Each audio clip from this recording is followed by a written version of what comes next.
Yeah, so I find the concepts and, in a way, the experience of feeling, of not having an eye to be very frightening.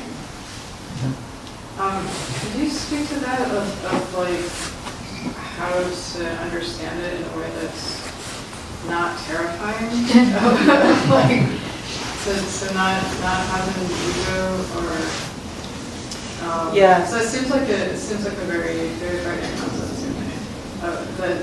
That when I feel that I'm not having an eye, then I feel like the whole world falls away and there's no other people and there's no other things, and I find that frightening as much as enlightening, I suppose. You know what's scarier? Having an eye. If you have an eye, then what? What happens? What's the first thing you got to protect it, right? Yeah. Oh my God, it could get old.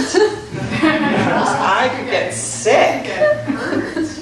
This eye could die. If I'm holding on to my eye, I have to work so hard to protect that, right? My whole life energy becomes about protecting my eye. And even as much as I try, can't. So that's even scarier. Perhaps that's where the real fear comes in. Yeah. Yes, indeed. That is where the real fear. You hit the nail on the head, and you're absolutely correct. And you went right to the heart of what this whole thing is about. So, rather than believe something, or you've got to be like a scientist doing an experiment. Sit down and ask yourself, where is this eye? Is it in my arm? Because if I cut my arm off, like in a Monty Python movie or something, and it lands on the ground, is that my eye over there on the ground? Right? So you become like a scientist with an open mind and see if you can find that. Because holding on to it is scarier. And that's back to Tyler said, the first noble truth in Buddhism is that life is suffering.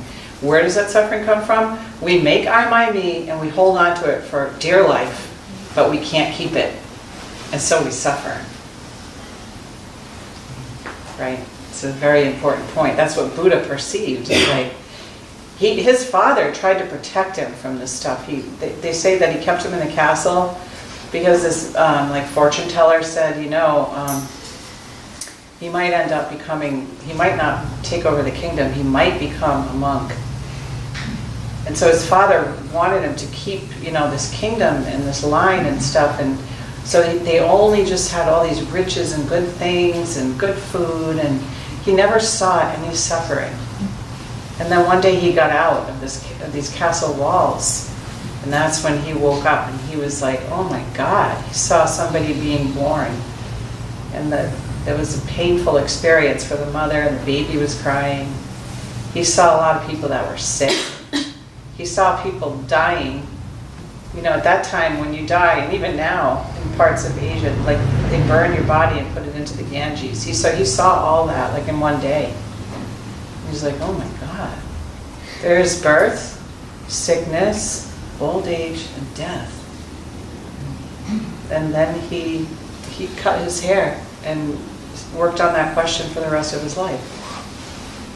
So holding I is a tough spot to be in. And it's a limiting place to be in because we end up having a limiting and narrow experience because we just take so much energy to protect that.